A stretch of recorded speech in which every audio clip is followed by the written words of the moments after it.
3 jours après mon mariage, j'ai discrètement transféré l'intégralité de mon héritage d'1 million de dollars de mon grand-père dans un fonds fiduciaire, juste par précaution.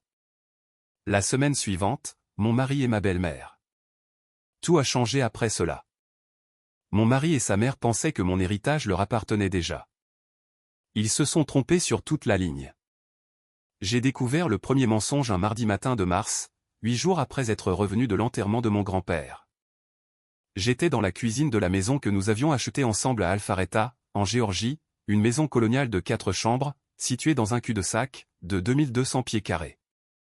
C'était le genre de quartier où les gens se saluent depuis leurs allées et où tout le monde connaît les affaires des autres en moins de 48 heures. Je portais ma robe de chambre grise et tenais une tasse de café qui avait déjà refroidi. Je regardais le téléphone de mon mari parce qu'il m'avait demandé de vérifier la météo avant de sortir de la douche. Le texte ne venait pas d'un collègue, ni d'un ami. Il venait d'un contact enregistré sous le nom de Emre Alestat. L'aperçu disait « Tu lui as déjà parlé du compte ?» Je l'ai lu de la même manière que l'on lit quelque chose qui ne s'enregistre pas immédiatement.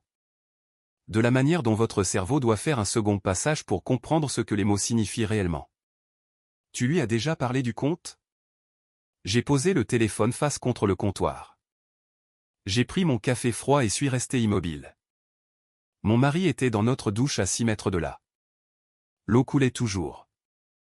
De la vapeur s'échappait de sous la porte de la salle de bain. Je ne me suis pas demandé qui était Emre Alestat. Je le savais déjà, car j'avais été élevé par une femme qui m'avait appris que l'instinct est la première chose que les gens essaieront de vous enlever. La chose la plus importante à faire est de refuser de les laisser faire. Je refoulais un sentiment précis depuis 11 mois. J'avais désormais un nom pour ce sentiment. J'ai posé la tasse dans l'évier, me suis dirigé vers la chambre et ai pris mon propre téléphone. J'ai pris une photo de l'écran de son téléphone. L'image était floue, alors j'en ai pris une autre. Puis, j'ai tout remis exactement comme je l'avais trouvé, son téléphone face vers le haut, légèrement incliné vers la table de nuit, comme il le laissait toujours. Et je suis retourné à la cuisine pour préparer des œufs. C'est ce matin-là que tout a changé. J'avais 34 ans. Nous étions mariés depuis 3 ans et 41 jours. Et à partir de ce moment, chacune de mes actions était une préparation. Pour comprendre à quoi j'étais réellement confronté, je dois vous raconter quelque chose que la plupart des gens ne savent pas sur moi. Quelque chose que j'avais gardé secrète stratégiquement depuis avant le mariage. Mon grand-père, Harold Eugene Whitmore, est décédé en février de cette année-là à l'âge de 89 ans.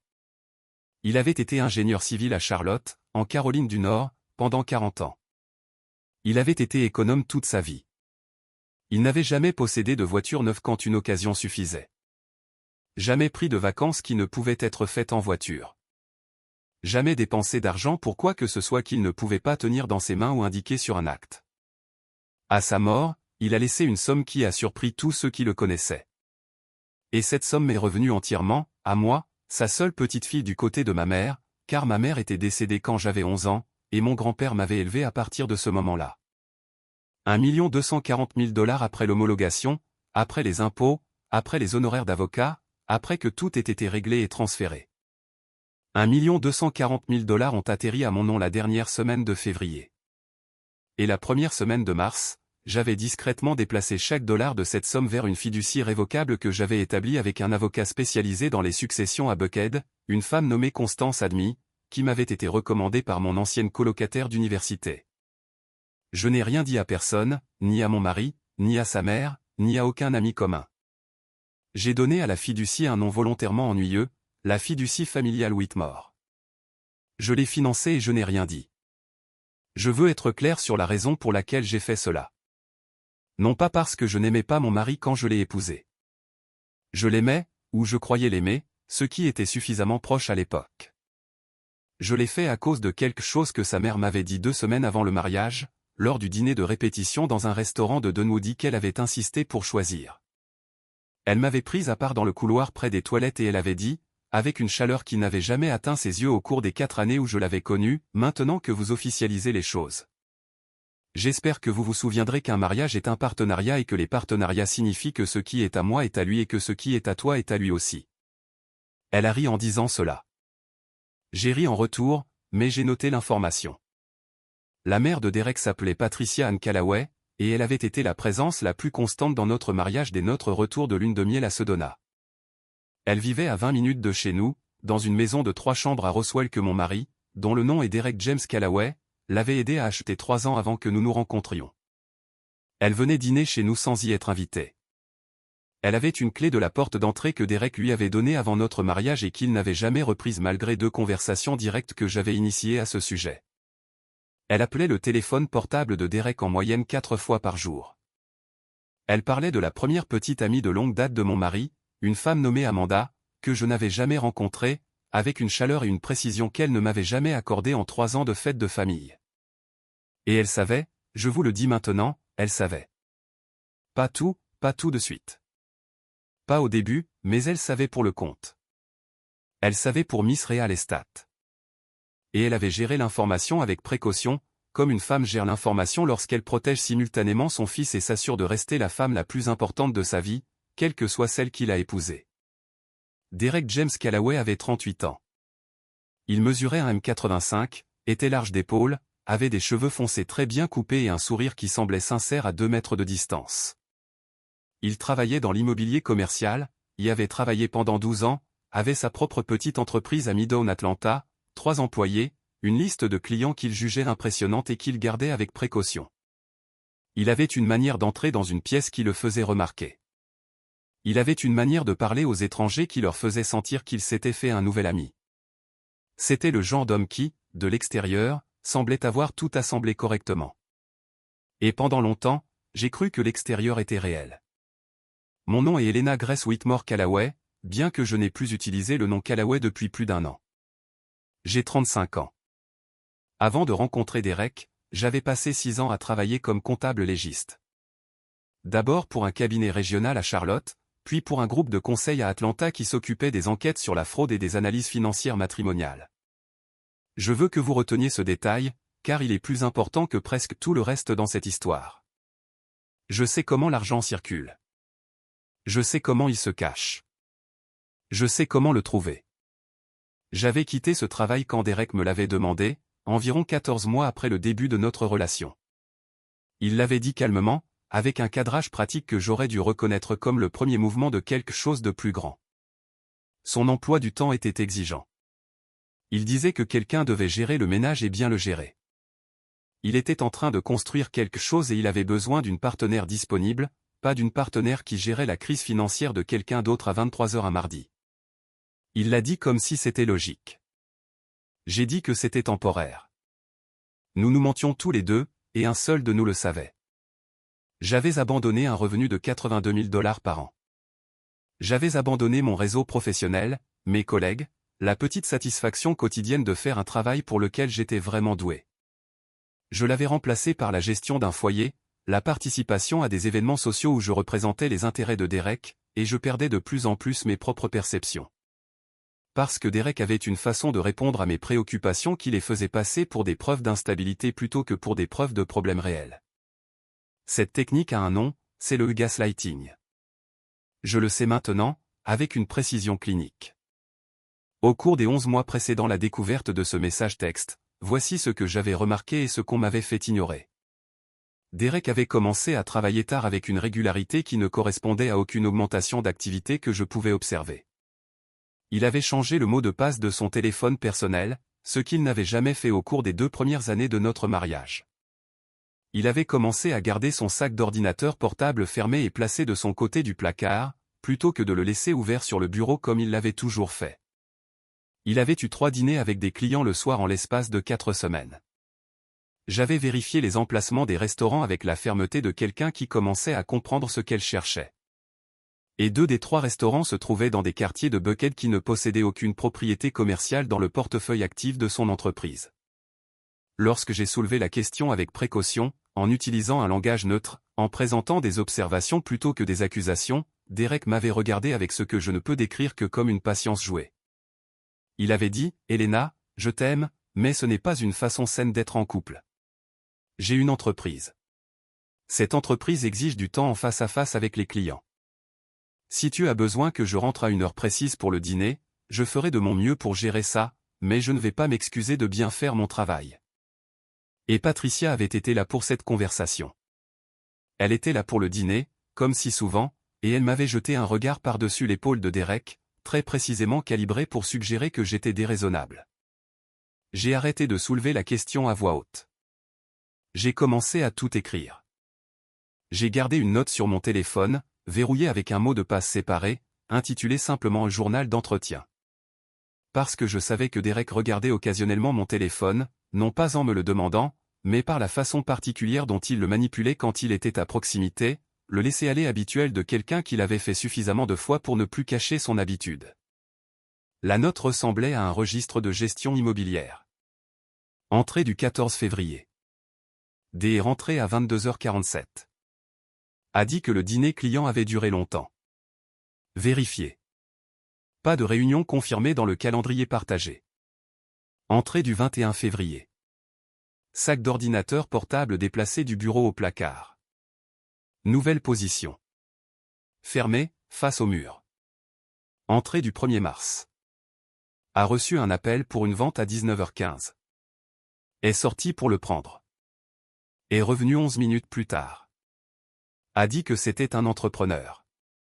Le matin où j'ai trouvé le message de Monsieur Real Estate. J'avais 4 mois d'entrée dans cette note. 41 entrées. J'avais monté un dossier sans avoir consciemment décidé de le faire, car la partie de mon cerveau qui avait été entraînée à repérer les anomalies financières avait simplement commencé à appliquer la même discipline aux anomalies comportementales. Je suis comptable de formation et par nature. Je traque les choses. J'ai remarqué que je faisais cela environ 2 mois après le début et j'ai pris la décision délibérée de continuer. Cette décision est la raison pour laquelle tout s'est déroulé comme cela. La semaine après avoir trouvé le texte, je n'ai rien changé de visible.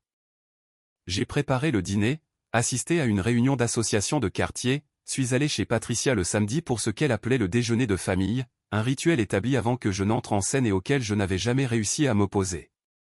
Je me suis assise à sa table de cuisine, mangeant de la salade de poulet, et je les ai regardés interagir. J'ai compris avec une clarté froide et très spécifique que je ne regardais pas une mère et son fils. Je regardais 2 personnes qui avaient un projet commun, et ce projet n'était pas moi. Patricia a fait un commentaire à ce déjeuner que j'ai rejoué de nombreuses fois depuis. Elle parlait d'une amie dont la fille venait de finaliser un divorce, et elle a dit, « Tu sais, le plus triste dans un divorce, c'est la façon dont cela affecte les enfants.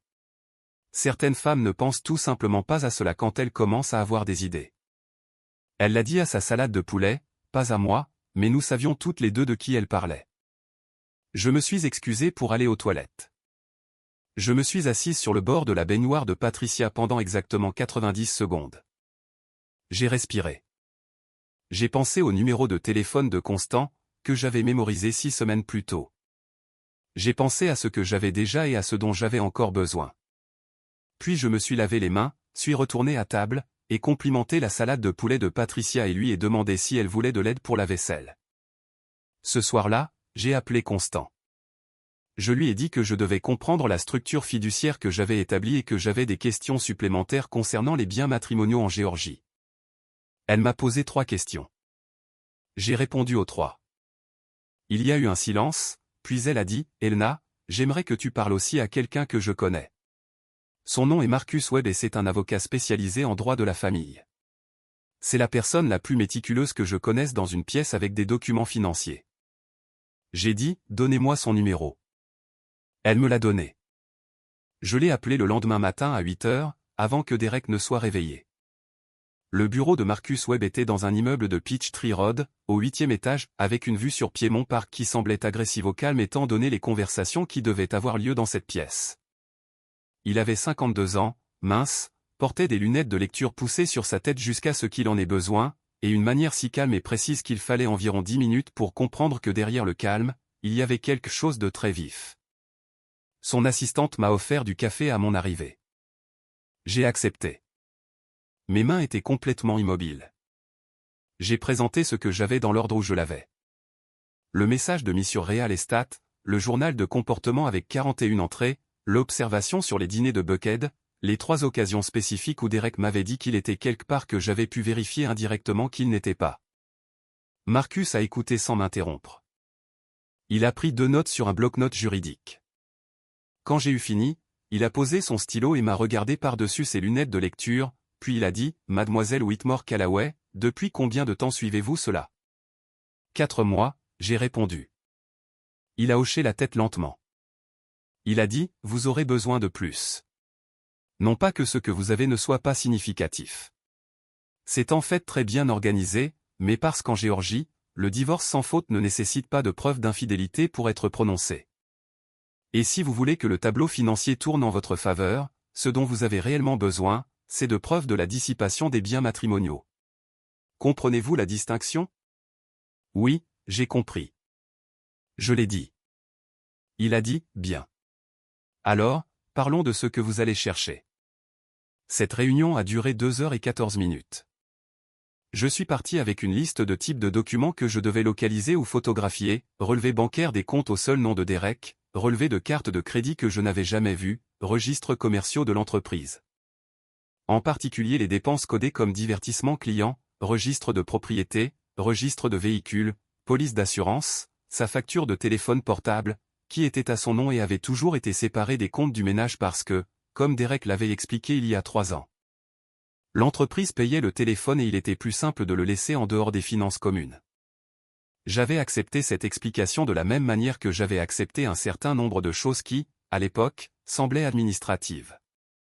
J'ai commencé la 2e phase de ma préparation cette semaine-là. Derek a voyagé pendant 2 nuits début avril, un voyage à Charlotte pour ce qu'il a appelé une visite de site pour un client de développement. Et pendant son absence, j'ai photographié tous les documents auxquels je pouvais accéder dans la maison. Son classeur était verrouillé, mais la clé se trouvait sur un anneau dans son tiroir de bureau, qu'il n'avait jamais caché parce qu'il n'avait jamais cru que je cherchais. J'ai trouvé des relevés pour un compte courant personnel Chase dont je ne savais pas l'existence. J'ai trouvé des relevés d'une carte American Express qui ne figurait sur aucun compte auquel j'avais accès. J'ai trouvé un contrat de location.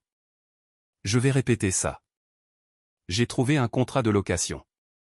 C'était pour un appartement d'une chambre dans un immeuble de Virginia Island. Le genre d'immeuble avec une terrasse sur le toit, une salle de sport et un concierge. Le genre d'immeuble où le loyer mensuel était de 3 400 $. Le bail était au nom de Derek. Il était actif depuis 14 mois. Il était payé à partir du compte Chase dont je ne connaissais pas l'existence, lequel était alimenté par des transferts du compte professionnel. Des transferts enregistrés comme dépenses de liaison client, d'un montant variant de 2 000 à 5 000 $ par mois. Je me suis assise par terre dans le bureau de Derek, avec ce contrat de location entre les mains. J'étais très immobile. La maison sentait le désodorisant branché dans le couloir, du citron et quelque chose de synthétique en dessous. Et dehors, par la fenêtre, j'entendais un chien de voisin aboyer 2 fois, puis s'arrêter. J'ai pris des photos de chaque page du bail. J'ai remis les documents exactement comme je les avais trouvés. J'ai verrouillé le classeur et remis la clé dans le tiroir du bureau. Je suis resté assise 1 minute de plus. J'ai pensé, 14 mois.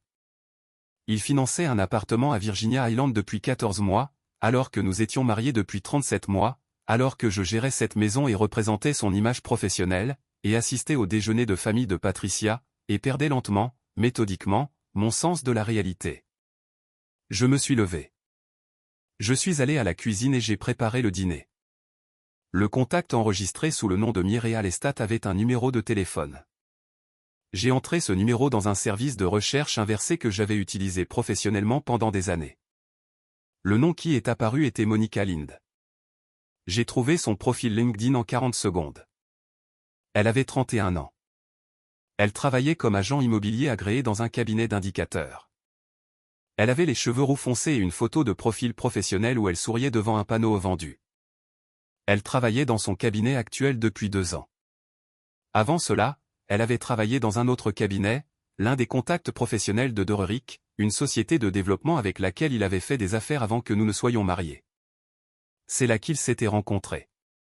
Et voici ce que je veux que vous compreniez clairement à propos de Monica Adver, car c'est ce qui a rendu ce que j'ai fait ensuite non seulement approprié, mais nécessaire. Monica Adver n'était pas une figure passive. Ce n'était pas une femme qui avait été trompée sur le statut matrimonial de Dererick. Dans le fil de discussion que j'ai finalement vu en entier, et dont je parlerai plus tard.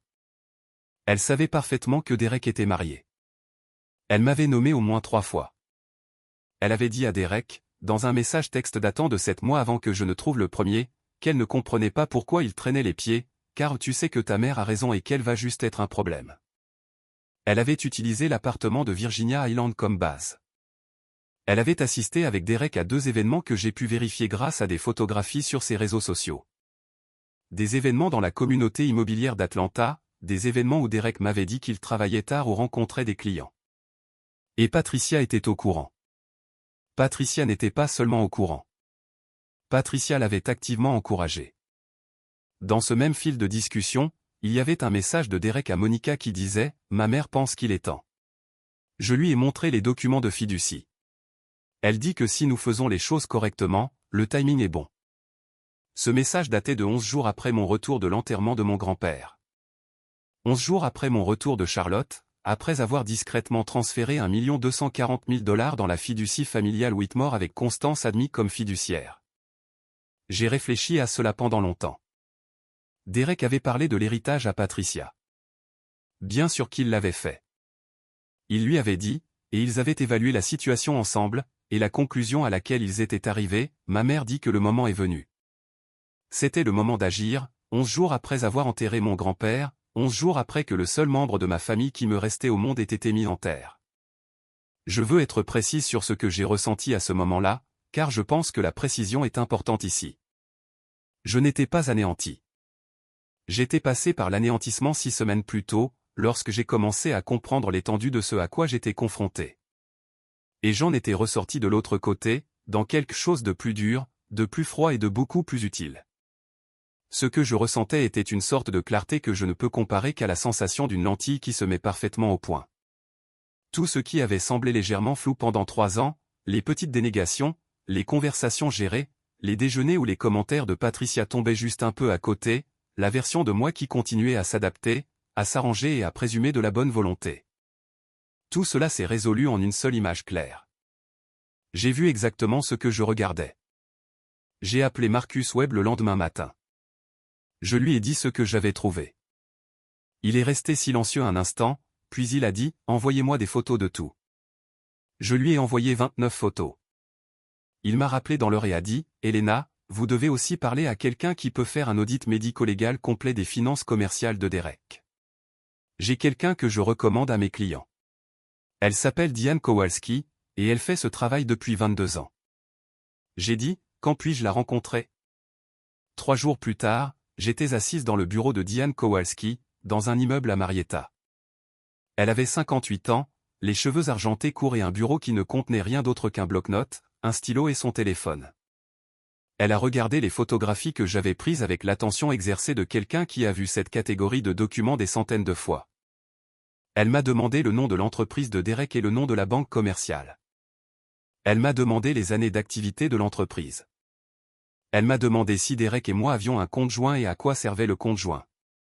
J'ai répondu à toutes les questions. Elle a pris des notes.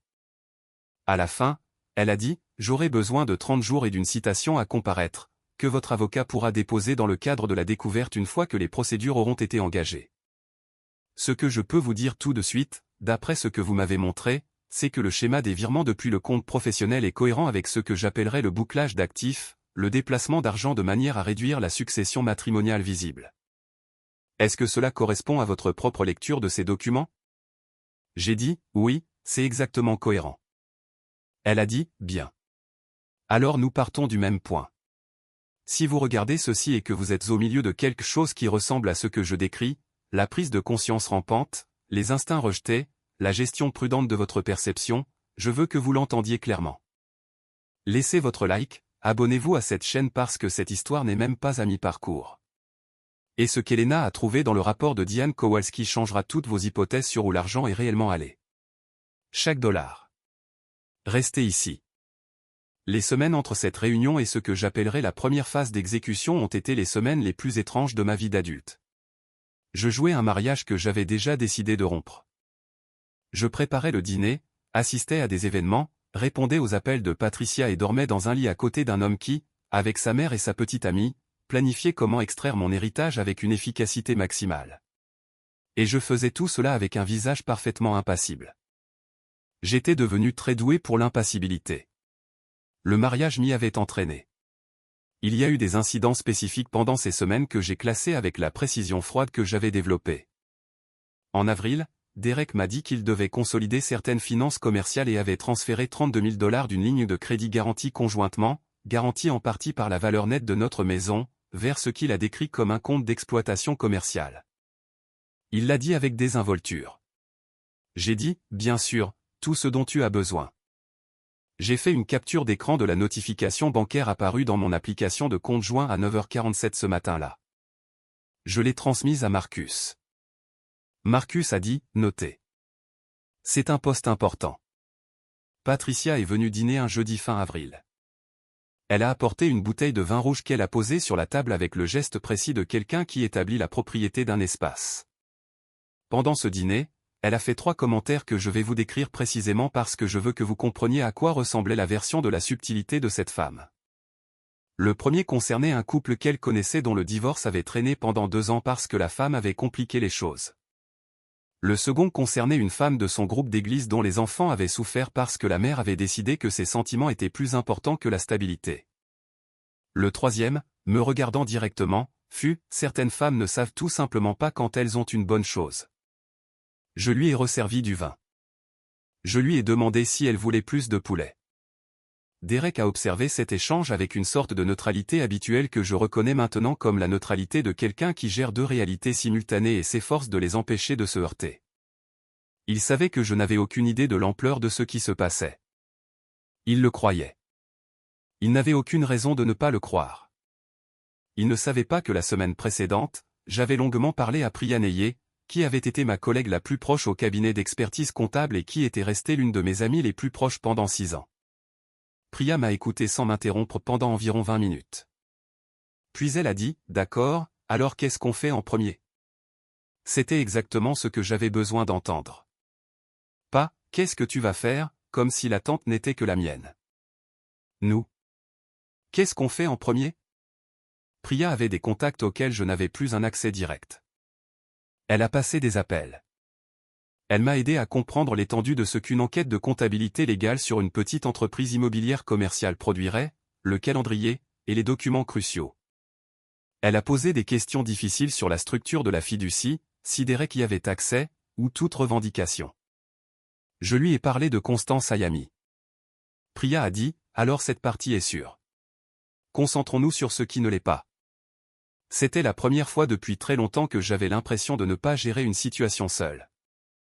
Je veux vous parler de la nuit spécifique de mai où j'ai franchi ce que je considère comme la dernière ligne intérieure, la ligne entre observer et agir. Derek était sorti, ce à quoi je m'attendais le mardi soir, et j'étais assise à la table de la cuisine avec mon ordinateur portable, mes notes et un verre de vin que j'avais versé mais pas touché.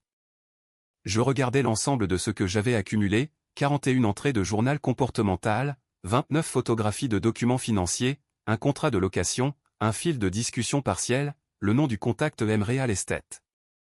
Les dates de 6 événements spécifiques où je pouvais placer Derek dans des endroits qu'il ne m'avait pas divulgués, et la connaissance maintenant documentée du transfert de 32 000 $. J'ai pensé à qui j'étais quand j'ai épousé Derek. J'avais 31 ans, récemment arrivée à Atlanta, douée dans mon travail, solvable, indépendante, en possession d'un sens très clair de ce que je voulais et de ce que je valais. J'avais trouvé Derek charmant, de la même manière que l'on trouve charmante une chose bien construite. Il y avait de l'artisanat, du véritable artisanat, et j'avais apprécié l'artisanat sans suffisamment me demander sur quoi il était bâti. Mon grand-père l'avait apprécié, de la manière modérée dont mon grand-père appréciait la plupart des gens qu'il ne connaissait pas depuis 20 ans. Mon grand-père m'avait dit 2 mois avant que je me fiance, il semble capable. Je veux que tu sois heureuse, Ellie. Je veux que tu sois prudente en même temps. J'avais dit, oui, grand-père. Je serai prudente. Je n'avais pas été assez prudente. L'héritage avait été ce qu'ils attendaient. Je comprenais cela maintenant avec une complétude qui donnait un sens à tout le reste. Les 14 mois de l'appartement de Virginia Island coïncidaient presque exactement avec la période où Derek avait appris de sa mère, d'après des conversations qu'elle avait apparemment eues avec des personnes qui connaissaient la situation de mon grand-père. Que Harold Whitmore était en déclin de santé. Et qu'Helena Whitmore Callaway était la seule bénéficiaire de sa succession. Ils avaient été patients. Ils avaient maintenu le mariage. Ils m'avaient géré et avaient géré le calendrier et avaient attendu. Et Patricia avait été l'architecte de la patience. C'était elle, je le confirmerai plus tard, qui avait dit à Derek, ne fais rien encore. Attends que l'argent arrive. Attends qu'elle ait fait son deuil. Ensuite, nous agissons. J'ai pris mon téléphone. J'ai appelé Marcus Webb. Il était 21h15 un mardi soir. Il a répondu à la deuxième sonnerie parce que je lui avais dit 2 semaines plus tôt que si j'appelais en dehors des heures de bureau, c'était important. J'ai dit, Marcus, je veux initier. Je veux déposer. Je veux commencer le processus de découverte et je veux le faire selon un calendrier qui empêche tout mouvement supplémentaire d'actifs conjoints avant le début officiel des procédures. Il a dit, je peux déposer une requête pour une injonction préliminaire sur les comptes conjoints d'ici jeudi. J'ai dit, faites-le. Il a dit, Elena, avant de procéder, je dois confirmer une fois de plus. Vous comprenez que ce n'est pas réversible, dans aucun sens pratique. J'ai dit, j'ai compris cela depuis 4 mois. Il a dit, d'accord, alors parlons de jeudi. J'ai dormi toute la nuit pour la première fois depuis plus longtemps que je ne pouvais le dire. Au cours des 3 semaines suivantes, alors que la machinerie juridique commençait à se mouvoir d'une manière que Derek ne pouvait pas encore voir, l'enquête de comptabilité légale de Diane Kowalski produisait des résultats. Marcus avait déposé une demande de découverte, et les assignations à comparaître avaient été signifiées à la banque commerciale de Derek et à Chase, où le compte personnel que j'avais photographié était détenu. Les réponses ont commencé à arriver. Diane m'a appelé 2 fois par semaine, les mercredis après-midi et les samedis matins, pour me guider à travers ce que les documents montraient. Ce qu'ils montraient, c'était ceci. Derek avait déplacé de l'argent du compte d'exploitation de l'entreprise vers le compte personnel Chase à intervalles irréguliers pendant 22 mois. Le total des transferts pendant cette période s'élevait à 167 000 $. Ces transferts avaient été codés dans les registres de l'entreprise comme des catégories de divertissement client et de frais de déplacement pour l'évaluation de site. Des catégories qui généraient un examen minimal dans une petite entreprise où Derek était à la fois le principal bénéficiaire et le principal comptable. De ces 167 000 $, environ 78 000 $ avaient été consacrés à l'appartement de Virginia Island, loyer, ameublement, une place de parking, un abonnement à une salle de sport que Derek avait apparemment offert à Monica, 2 ensembles de nouveaux appareils ménagers livrés le premier mois du bail. Les 89 000 $ restants avaient été versés sur un 3e compte, un compte de courtage auprès d'une société dont je n'avais jamais entendu parler, au seul nom de Derek, détenant des investissements d'une valeur actuelle d'environ 94 000 $. Le compte de courtage. J'ai reçu cette information un mercredi après-midi fin mai, assise dans ma voiture sur le parking d'un Whole Foods parce que j'avais quitté la maison pour une course que je n'avais aucune intention de faire. Et j'avais su que si j'entendais ce que Diane pouvait me dire pendant l'appel, il vaudrait mieux l'entendre quelque part où je pourrais m'asseoir tranquillement après. Je suis resté assise, le téléphone à l'oreille, écoutant Diane expliquer la structure du compte et le calendrier des investissements. Et j'étais consciente de ma propre respiration, du bruit d'un caddie poussé devant ma voiture, et de la qualité spécifique de la lumière de l'après-midi à travers le pare-brise. Et j'enregistrais chaque mot. 94 000 $ cachés dans un compte de courtage financé avec des actifs matrimoniaux accumulés pendant 22 mois pour former un pécule que Derek avait l'intention, Diane croyait, comme fondement d'une base financière post-divorce, ou plus précisément d'une base financière post-Elena. Puisque le plan avait apparemment été que le divorce, lorsqu'il viendrait selon les termes et le calendrier de Derek, après que l'héritage ait été accédé. L'héritage auquel il ne pouvait pas accéder parce qu'il était assis dans la fiducie familiale Whitmore avec Constance admis comme fiduciaire et mon nom dessus, et absolument aucune voie légale pour Derek ou Patricia ou toute personne associée à eux de toucher un seul dollar de celui-ci. Je veux prendre un instant ici et dire quelque chose directement. Je sais que certaines personnes qui entendent cette histoire pourraient se demander si j'étais froide, si la délibération de ce que je faisais, la patience, la documentation, le refus de confronter avant d'être prête était une sorte de cruauté. Je veux répondre honnêtement. Je n'étais pas froide. J'étais contenue. Il y a une différence. Il y a eu des nuits où j'ai pleuré avec un chagrin spécifique qui n'avait rien à voir avec Derek et tout à voir avec la version de l'avenir à laquelle j'avais cru. La version où mon grand-père était mort et où j'avais utilisé son héritage pour construire quelque chose avec une personne qui m'aimait réellement. Ce chagrin était réel. Je l'ai laissé exister dans son propre espace, séparé de mon travail, car j'avais appris dans les années précédant ce mariage et encore plus fortement pendant celui-ci que le chagrin et la stratégie sont tous deux plus efficaces lorsqu'ils ne sont pas mélangés. Je n'étais pas cruel. Ce que je faisais était juste. L'exactitude n'est pas la cruauté. La documentation n'est pas la vengeance. Je me protégeais avec les outils que j'avais, car l'alternative était d'être sans protection, et j'avais essayé d'être sans protection pendant 3 ans. La première semaine de juin, Derek est venu dîner un dimanche, avec une sorte d'attention accrue que j'ai reconnue comme la vigilance spécifique de quelqu'un qui a senti un changement sans pouvoir le localiser. Il me regardait différemment, non pas avec l'évaluation de quelqu'un qui planifie quelque chose, mais avec la légère lassitude de quelqu'un qui se demande si son plan est toujours intact. Il m'a demandé, avec une désinvolture étudiée, si j'avais récemment parlé à quelqu'un de la succession de mon grand-père. J'ai dit, j'ai parlé à l'avocat spécialisé dans les successions pour finaliser quelques points. Administration standard, il a hoché la tête. Il a dit, bien, bien. Et à combien s'élève la succession à ce stade, après tout? J'ai dit, je crois que l'avocat est toujours en train de finaliser les chiffres. Il a de nouveau hoché la tête. Sa mère m'a appelé ce même soir, ce qui n'était jamais arrivé auparavant. Elle a appelé mon portable personnel, pas le téléphone fixe de la maison. Et elle a dit très chaleureusement, très soigneusement, qu'elle avait pensé à moi et voulait s'assurer que j'allais bien après tout ce qui s'était passé avec mon grand-père. Et qu'elle et Derek voulaient que je sache que s'il y avait quoi que ce soit qu'ils pouvaient faire pour me soutenir, ils étaient là. Je les remerciais. J'ai dit que je me débrouillais bien.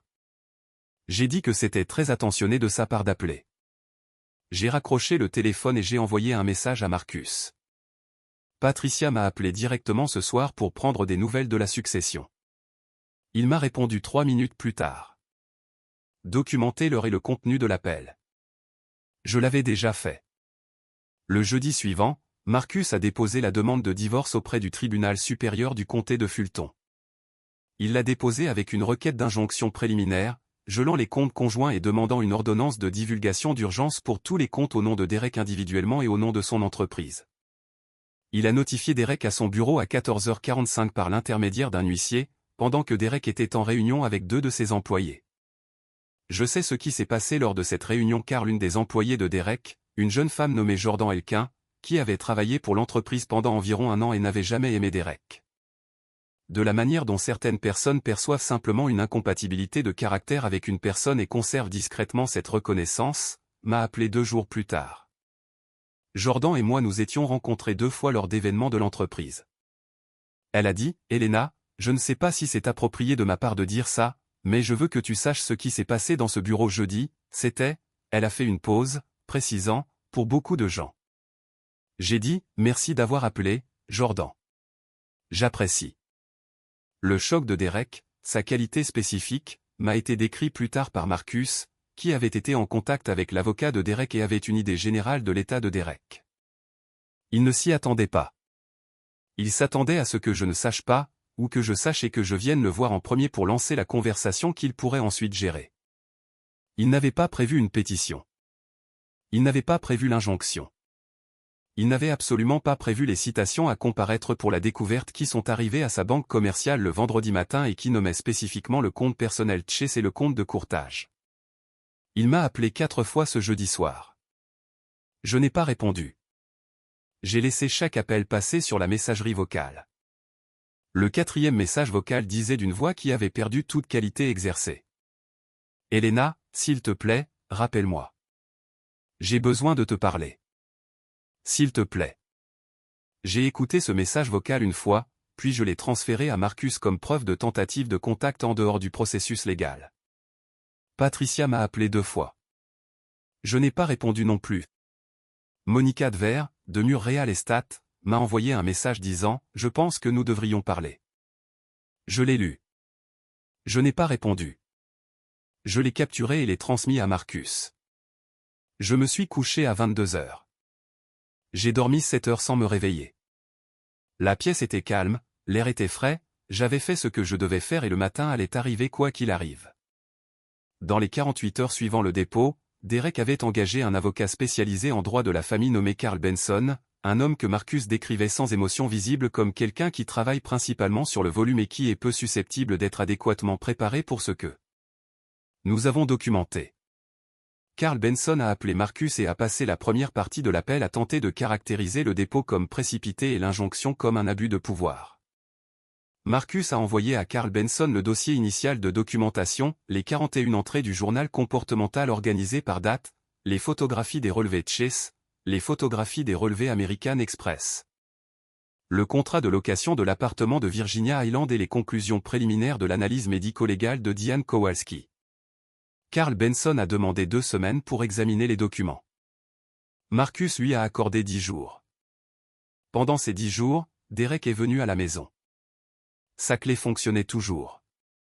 Un mardi soir, alors qu'il savait que je serais là, j'ai entendu la porte et je suis allé dans le salon et je l'ai regardé. Il avait l'air, pour la première fois de ma mémoire, véritablement diminué. L'assemblage s'était désagrégé d'une manière spécifique. Il a dit, Elena, j'ai dit, je pense que tu devrais parler à ton avocat. Il a dit, s'il te plaît, pouvons-nous simplement parler? J'ai dit, Derek, il n'y a rien que tu puisses me dire dans cette pièce que mon avocat ne sache déjà, et même plus. Tu devrais parler à Carl. Il m'a fixé. J'ai soutenu son regard sans ciller. Il est parti. J'ai changé les serrures le lendemain matin. 3 semaines après le début de la procédure de divulgation, Diane Kowalski a terminé son rapport médico-légal complet. Il faisait 47 pages. J'ai lu chaque page. En plus des 167 000 $ de transfert du compte professionnel, le rapport documentait les 14 cas suivants de dépenses personnelles imputées à des cartes de crédit professionnelles et déduites comme dépenses professionnelles, totalisant environ 31 000 $. Un véhicule, un Range Rover Sport de 2021, enregistré au nom de la société de Derek et utilisé entièrement à des fins personnelles, y compris des trajets vérifiables à Virginia Island, Decatur et Roswell sur une période de 11 mois. Un modèle de retrait d'espèces, des retraits systématiques de 2 000 $ en espèces du compte Chase toutes les 3 semaines pendant les 14 mois précédents, totalisant 40 200 $ et que Diane a caractérisé comme cohérent avec la création délibérée d'un fonds liquide intraçable. La dissipation totale documentée des biens matrimoniaux, de l'argent qui aurait dû faire partie de la succession matrimoniale et qui avait été déplacé, caché ou frauduleusement catégorisé, s'élevait à 238 000 $, sans inclure la plus-value sur le compte de courtage. 238 000 $ pour un mariage qui avait duré 3 ans et 41 jours. Je suis resté avec ce chiffre pendant longtemps. Puis j'ai appelé Priya. Elle a répondu en une seule sonnerie. Elle a dit, qu'est-ce qu'ils ont trouvé? Je lui ai dit. Il y a eu un long silence. Puis elle a dit, Elena, je suis si contente que tu aies appelé Constance quand tu l'as fait. J'ai dit, moi aussi. La médiation était prévue pour un lundi d'août, 8 semaines après le dépôt initial. La séance s'est tenue dans une salle de conférence d'un cabinet, au 14e étage d'un immeuble du centre-ville d'Atlanta, avec des fenêtres allant du sol au plafond donnant sur Buckhead et une table pouvant accueillir 12 personnes, et qui ce matin-là, accueillait 4 avocats, un médiateur, un expert comptable légal et 2 parties à un divorce. Derek est arrivé avec Carl Benson et avait l'air d'un homme qui avait passé 8 semaines à comprendre à quel point il s'était trompé sur sa situation. Il portait un costume bien ajusté, clairement destiné à projeter de la confiance, mais il ne projetait rien d'autre que l'effort de projection. Il ne m'a pas regardé directement. Patricia n'était pas là. Elle n'avait pas été nommée dans la requête. Pas encore. Mais sa présence se faisait sentir dans la pièce, dans la tension spécifique autour de la mâchoire de Derek lorsque certains sujets étaient abordés. La médiatrice était une femme nommée Renée Forsythe, âgée de 60 ans, avec une manière qui réussissait à être à la fois complètement neutre et légèrement impatiente face à l'inefficacité. Elle a ouvert la session en lisant le résumé de la découverte au procès-verbal. Marcus avait organisé la documentation en 6 catégories qu'il a présentées séquentiellement. Catégorie 1, l'appartement de Virginia Island, 14 mois, dépenses totales 78 000 $ financées par des biens matrimoniaux transférés via le compte d'exploitation commerciale.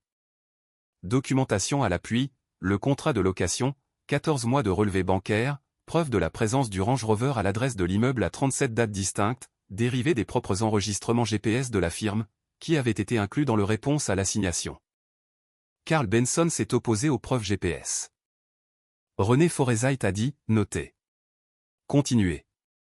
Catégorie 2, le compte personnel Chase, 22 mois de dépôt non divulgué. Total transféré du compte professionnel 167 000 $. Documentation à l'appui, relevé bancaire complet, relevé de transfert, codage des transferts et registres commerciaux. Derek s'est agité sur sa chaise.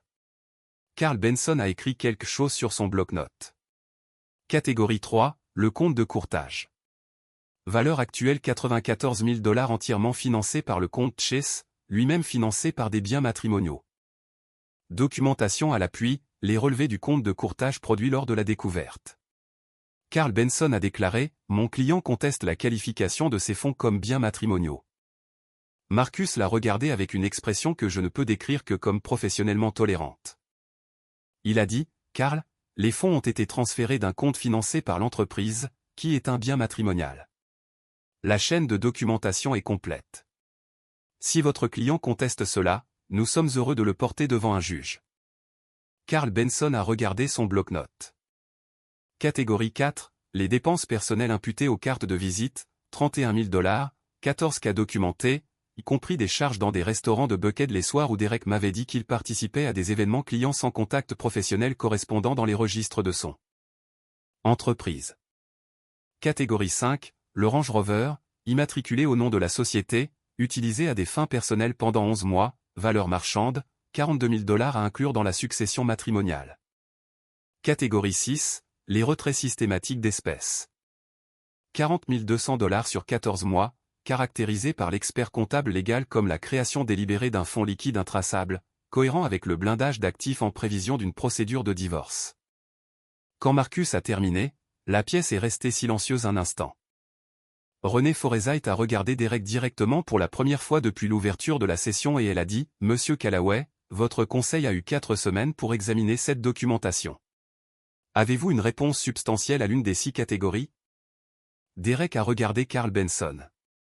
Carl Benson a dit « Nous sommes prêts à discuter d'un cadre de règlement révisé à la lumière de la documentation. » Renée a dit « J'apprécie, mais j'ai demandé une réponse substantielle. » Derek a dit « Non. » Il l'a dit doucement, non pas avec défi.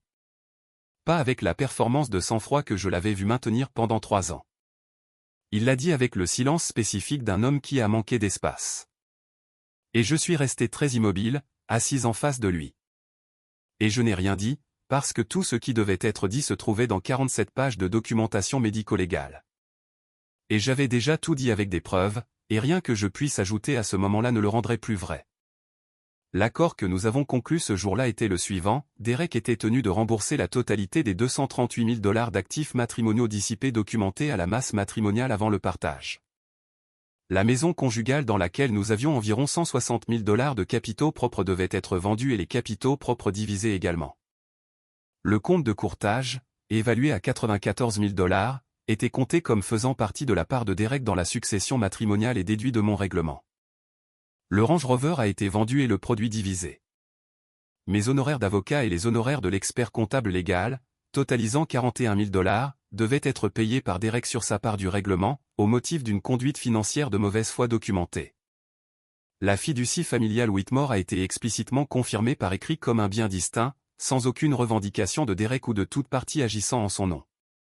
Le total qui a atterri sur mon compte 6 semaines après la médiation était de 412 000 $. Cela comprenait les actifs dissipés remboursés, ma part de l'équité de la maison, ma part du compte de courtage compensé et les coûts supportés par Derek. Je suis sorti de la séance de médiation à 14h47. Je suis resté dans l'ascenseur avec Marcus et n'ai rien dit pendant 4 étages. Puis j'ai dit « Merci ». Il a dit « C'est vous qui avez fait le travail ». J'ai dit « Nous l'avons fait tous les deux ». Il a dit « Oui, nous l'avons fait ». Je veux vous parler de Monica Dver maintenant, car elle ne s'en sort pas indemne dans cette histoire. Elle ne s'en sort pas du tout dans la version où tout ce qui est vrai est pris en compte. Monica avait cru, avec la confiance de quelqu'un à qui on avait dit ce qu'elle voulait entendre par une personne très douée pour dire aux gens ce qu'ils voulaient entendre. Que ce qu'elle et Derek avaient été une transition. Que Derek était en train de mettre fin à un mariage qui avait fait son temps. Et que l'appartement de Virginia Island était un décor temporaire pour la vie qu'il construisait. Elle avait cru cela pendant 14 mois. Elle l'avait aidé. Elle l'avait couvert lors d'événements de l'industrie. Elle avait été présente, comme je l'ai finalement confirmé, à au moins 2 occasions où Derek avait dit à Patricia quelque chose de faux sur son emplacement, et Patricia m'avait transmis cette fausse information sans ciller. Ce que Monica ne savait pas, n'aurait pas pu savoir parce que Derek ne le lui avait pas dit, c'était l'ampleur de ce qu'il faisait réellement. Elle ne connaissait pas le compte de courtage. Elle ne savait pas que les retraits d'argent existaient ni à quoi ils servaient. Elle ne savait pas que Derek avait un troisième téléphone que Diane Kowalski avait identifié d'après les registres de la firme comme un appareil enregistré à l'entreprise et utilisé pour des communications qui n'avaient rien à voir avec Monica. Elle avait cru être la destination. Elle n'était pas la destination. Elle était une zone de transit. Lorsque les documents de médiation sont devenus des documents judiciaires publics, comme cela s'est produit automatiquement lorsque le divorce a été finalisé, l'image qui en a émergé était accessible à quiconque regardait. Et les gens de la communauté immobilière d'Atlanta ont regardé, car les dossiers judiciaires sont publics et les communautés professionnelles sont petites et les gens parlent. Le courtier de Monica l'a convoqué pour une conversation dans les 2 semaines suivant la finalisation.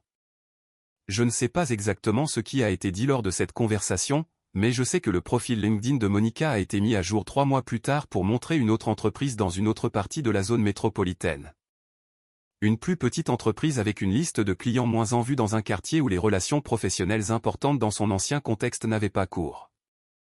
Recommencer, comme on recommence quand sa réputation professionnelle a été attachée à une histoire qui a mal et publiquement fini. Derek a perdu 2 clients dans les 60 jours suivant le dépôt de la demande. Un troisième client, que je connaissais, un promoteur qui avait été référé à Derek en partie grâce à mes propres relations professionnelles avant que je ne quitte le domaine, a appelé le bureau de Derek pour mettre fin à la relation. Le troisième employé de l'entreprise, un homme nommé Greg, qui était avec Derek depuis le début et qui, d'après ce que Jordan m'avait dit, était très conscient du type d'affaires que Derek menait, est parti en septembre. L'entreprise a contracté. J'ai suivi sa trajectoire pendant quelques mois, comme on suit une voiture qui sort d'un parking. Non pas parce que l'on va dans la même direction, mais parce que l'on veut s'assurer qu'elle a dégagé le chemin. Patricia, je dois vous parler de Patricia. Patricia n'avait pas été nommée dans la demande de divorce. Il n'y avait aucune base légale pour la nommer, et il n'y avait aucune raison de dépenser de l'énergie. Mais 3 choses se sont produites à la suite de la médiation qui ont concerné Patricia d'une manière qui n'a pas nécessité mon implication directe. La première fut que Derek, de la manière spécifique que les hommes dans des circonstances financières et personnelles catastrophiques adoptent parfois, commença à réévaluer les personnes qui avaient contribué à la catastrophe.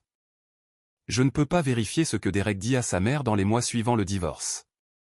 Mais je sais par Jordan, qui était resté en contact avec moi et qui avait une ancienne collègue travaillant toujours au cabinet, que Derek eut une période de communication très directe avec Patricia concernant son rôle dans ce qui s'était passé. Je sais que les dîners de famille hebdomadaires chez Patricia ont cessé.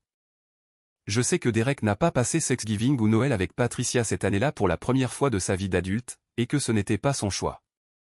La deuxième, c'est que la communauté de Patricia, le groupe de l'église, le quartier de Roswell, les femmes avec qui elle déjeunait, ont entendu une version de l'histoire qui venait de personnes qui avaient été à la médiation ou proches de celle-ci. Et que la version qu'elles ont entendue était exacte. Patricia racontait une autre version. La version où Elena était devenue difficile. Elena avait rendu les choses compliquées. Elena avait changé après l'héritage. Cette version avait une courte durée de vie dans une communauté où la documentation réelle était accessible à quiconque ayant un numéro de dossier. La troisième était quelque chose que j'avais anticipé et préparé. Patricia avait une relation financière avec Derek, en particulier la maison de Roswell, que Derek avait aidé à acheter et qui était assortie d'un titre de propriété créant certaines expositions financières conjointes. Lorsque la situation financière de Derek s'est contractée, cette relation est devenue compliquée d'une manière que je n'étais pas tenu de gérer, de résoudre ou d'atténuer. Je n'ai pas appelé Patricia. Je ne lui ai pas écrit. Je ne me suis pas expliqué, ni défendu, ni proposé de réconciliation. Je n'avais rien à réconcilier avec elle parce que je n'avais rien fait de mal. Elle m'avait regardé dans les yeux à une table de cuisine et avait parlé des conséquences négatives des femmes qui privilégient leurs sentiments à la stabilité, tout en sachant ce qu'elle savait. C'était le règlement final entre nous. J'ai quitté la maison d'Alpharetta en septembre, avant qu'elle ne soit vendue, pour un appartement de 2 chambres à 2 catures que j'avais choisi avec le plaisir spécifique de choisir quelque chose sans autre raison que mon désir. L'appartement était au 3e étage d'un immeuble avec une cour et une petite salle de sport et une machine à laver et sécher le linge dans l'unité. Et il avait de larges fenêtres qui faisaient face à l'est et captaient la lumière du matin d'une manière que je trouvais déraisonnablement satisfaisante. La chambre avait assez d'espace pour les meubles que j'avais pris de la maison conjugale, la commode de ma grand-mère, une lampe que je m'étais achetée à Charlotte avant de déménager à Atlanta, et de l'espace libre, que je n'ai pas rempli immédiatement parce que j'aimais l'ouverture. Le premier matin où je me suis réveillé dans cet appartement et que j'ai fait du café dans ma propre cuisine et que je me suis tenu à la fenêtre orientée à l'est et que j'ai regardé la lumière entrer. J'ai perçu quelque chose que j'ai mis un moment à identifier, l'absence de calcul. Je ne calculais rien. Je ne gérais pas la température d'une pièce, ni le contenu d'une expression, ni la distance entre ce que je savais et ce que j'étais autorisé à montrer. J'étais debout à ma propre fenêtre, dans ma propre cuisine, et le café était bon, et la lumière était bonne, et rien dans la pièce n'exigeait de ma part une performance. J'ai ri doucement, seul, debout à une fenêtre à 7h40 du matin. J'ai vraiment ri. J'ai appelé Priya ce soir-là. Elle était à Charlotte, en visite chez sa mère. Je lui ai parlé de l'appartement. Je lui ai parlé de la lumière. Elle a dit, je veux venir le voir. J'ai dit, viens quand tu veux. Elle a dit, je suis fier de toi, Elena. J'ai dit, j'ai fait ce que je savais faire. Elle a dit, oui, et c'était suffisant. Le tableau financier l'année suivant le divorce ressemblait à ceci. J'avais 412 000 $ du règlement. J'avais 1 240 000 $ dans la fiducie familiale Whitmore. Je n'avais aucune dette commune. J'avais un bail pour un appartement qui me coûtait 1 700 $ par mois, ce qui, lorsque je le rapportais à ma situation financière réelle, représentait un très faible pourcentage de mes ressources. J'avais le réseau professionnel dont j'étais absente depuis 3 ans, ce qui n'est pas la même chose que d'avoir le réseau professionnel actif que j'avais laissé, mais qui est une chose récupérable parce que la compétence a une mémoire. J'ai contacté le groupe de conseil que j'avais quitté 3 ans plus tôt, non pas pour demander à récupérer mon poste, mais pour avoir une conversation. Ils avaient un poste à pourvoir. La conversation a mené à une deuxième conversation et la deuxième conversation a mené à une réunion. Et la réunion a mené à un accord de consultation qui a commencé en octobre et qui, en janvier, s'était converti en un rôle à temps plein avec un salaire supérieur de 23 000 $ à ce que je gagnais lorsque j'étais parti. J'y étais immédiatement doué. Non pas parce que je n'avais pas été absente. J'avais été absente et il y avait un réapprentissage. Et il y avait l'ajustement social de réintégrer un monde professionnel après des années passées à être positionné comme l'épouse de quelqu'un, mais parce que l'intelligence spécifique que la comptabilité légale exige n'avait pas été absente. Elle avait fonctionné silencieusement derrière tout le reste de ce que je faisais. Pendant 3 ans, elle avait documenté une fraude. Diane Kowalski m'a appelé en novembre pour me faire savoir que la firme de Derek avait été signalée au bureau du secrétaire d'État de Géorgie pour une enquête liée à des irrégularités de compte commercial identifiées dans notre processus de découverte. Je l'ai remerciée. Elle a dit, vous étiez une cliente exceptionnellement préparée. J'ai dit, j'étais dans une situation inhabituelle. En décembre, 1 an après les funérailles de mon grand-père et 9 mois après avoir demandé le divorce, ma vie ressemblait à ceci. J'avais 35 ans, je vivais à Decatur dans un appartement baigné de lumière matinale, j'exerçais un métier pour lequel j'étais vraiment doué, je parlais à Priya 2 ou 3 fois par semaine. J'avais ravivé une amitié avec une femme que j'avais connue avant le mariage, Céleste, qui s'était éloignée pendant les années Callaway, comme les amis s'éloignent parfois quand un mariage absorbe l'espace disponible, et nous avions pris l'habitude des appels du dimanche. Devenue l'une des petites choses agréables de ma semaine. J'avais cessé de m'excuser pour des choses qui n'étaient pas de ma faute. J'avais cessé de gérer les perceptions de personnes qui ne méritaient plus ma gestion. Je n'avais pas pardonné à Derek. Je ne comptais pas le faire. Le pardon est un choix qui appartient à la personne qui a été lésée, et la condition d'avoir été lésée ne vous oblige pas à y renoncer pour le confort ou le rétablissement d'une autre personne. Derek avait fait des choix en toute connaissance de cause pendant plusieurs années, en coordination délibérée avec des personnes qui étaient également conscientes de ces choix. Les conséquences qui ont suivi étaient proportionnelles. Je ne les ai pas vécues comme une vengeance. Je les ai vécues comme une exactitude. Je n'avais pas pardonné à Patricia. Les déjeuners avaient cessé. Les appels avaient cessé. La clé de la maison lui avait été indirectement restituée via la vente du bien. Son implication dans le plan de mon mari pour accéder à l'héritage de mon grand-père, alors que l'homme lui-même était à peine enterré, relevait d'une catégorie à part, et je l'y ai gardé proprement et sans sentiment. Monica Devers avait reconstruit quelque chose dans une autre entreprise, dans un autre quartier. Ce sur quoi elle l'avait reconstruit et si les fondations étaient différentes, ce n'était pas une information que j'ai cherché à obtenir. Elle avait fait des choix. Les choix avaient un coût. Le calcul était complet. Il y a un matin auquel je pense parfois. Pas le matin où j'ai trouvé le reçu, bien que ce matin ait été formateur, mais un matin, 3 semaines après la finalisation de la médiation, dans la lumière d'octobre, dans mon appartement de Decatur. J'étais assise à ma table de cuisine avec une tasse de café et un cahier vierge, le premier cahier vierge que j'avais acheté depuis des années. Pas pour noter des preuves, pas pour documenter des dates et des heures, mais parce que j'avais l'impulsion d'écrire quelque chose, et je voulais un endroit pour l'écrire. Je suis resté là un moment.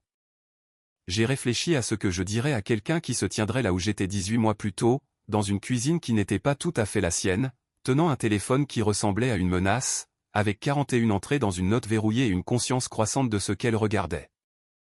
Je leur dirais ceci, ce que vous savez est une information. L'information n'est pas un sentiment. Vous n'avez pas à vous excuser de l'avoir, à la dévaloriser parce qu'elle fait mal, ou à attendre que quelqu'un d'autre la confirme avant de lui faire confiance. Vous avez remarqué. La prise de conscience est le début. Ce que vous en faites est le travail. Et le travail est possible. Il est méthodique. Il est parfois lent et parfois épuisant et occasionnellement terrifiant.